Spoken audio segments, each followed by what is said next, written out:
Welcome to this Tube Duel Original Explainer. Today, we're taking a deep dive into the history of on-running shoes. You know the ones, those shoes with the weird hollow pods on the bottom?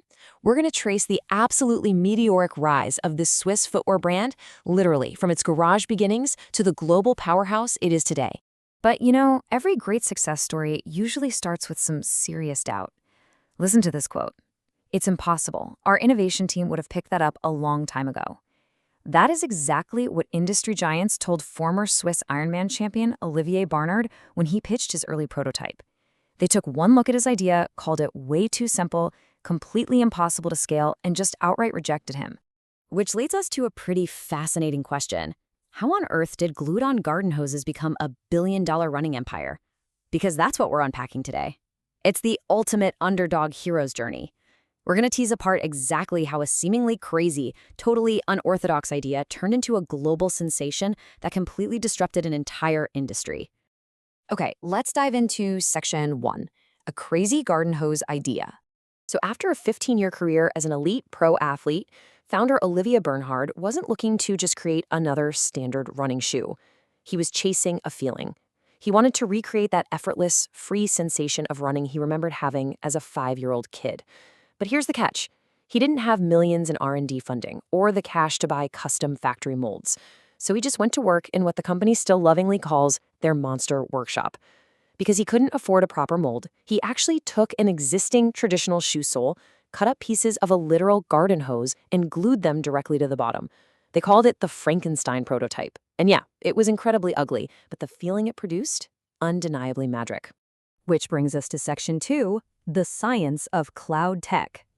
To understand why this garden hose magic actually worked, we have to look at the physiological problem of running impacts. For half a century, traditional shoe brands tried to rigidly control how a runner's foot landed. They forced it. But On developed a completely unconventional solution in 2010. They called it CloudTec. It's a patented cushioning system made of these hollow tubes that actively react to your individual running motion, compressing both horizontally and vertically. Why does this matter to you and me? Because CloudTec completely challenges the old industry axiom that there's one best way to run. Instead of forcing your foot into a rigid, predetermined motion, it actually adapts to your natural gait. So here is the mechanical secret sauce. It's a combination of soft landings and explosive takeoffs. Picture this. When your foot strikes the ground, the clouds compress to cushion that initial jarring impact. But here's the genius part. Once they compress, they lock together firmly. This instantly provides a really solid, stable foundation to propel you forward. Basically, you get the cushioning exactly when you need it and not a second longer. Now, what's really interesting here is looking at those distinct hollow tubes on the bottom of a modern On shoe. These are the highly engineered evolution of those original glued-on garden hose pieces.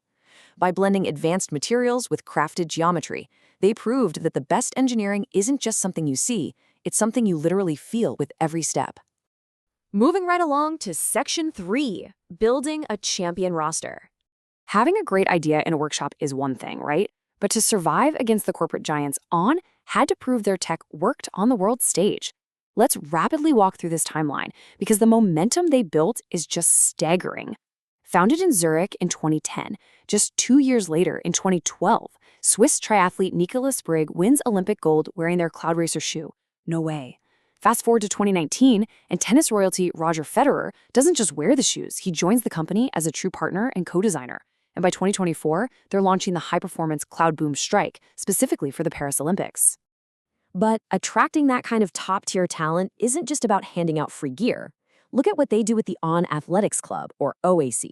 Because Bernhard was a former elite athlete himself, he knew exactly how isolating the pro circuit could be.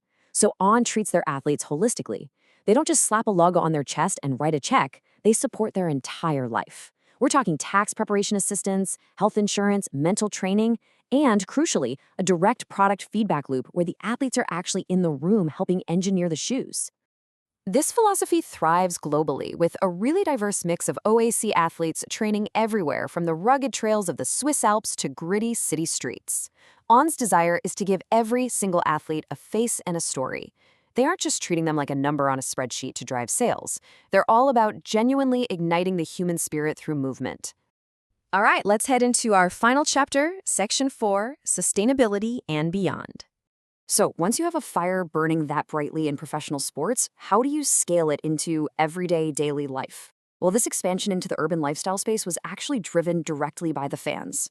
Runners just loved the unique feel of the shoes so much that they started asking, hey, why can't I wear these all day long? This totally organic demand led to massive crossover hits, like the Cloud Nova during the 2020 pandemic, and the Roger tennis shoe. On basically blurred the boundary between high-end athletic performance and everyday, comfortable urban lifestyle. And this brilliantly illustrates the result of that massive crossover.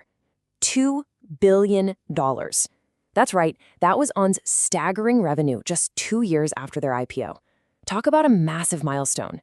It's an incredible financial testament to how the underdog, armed with a strange idea and relentless determination, successfully took on the industry giants.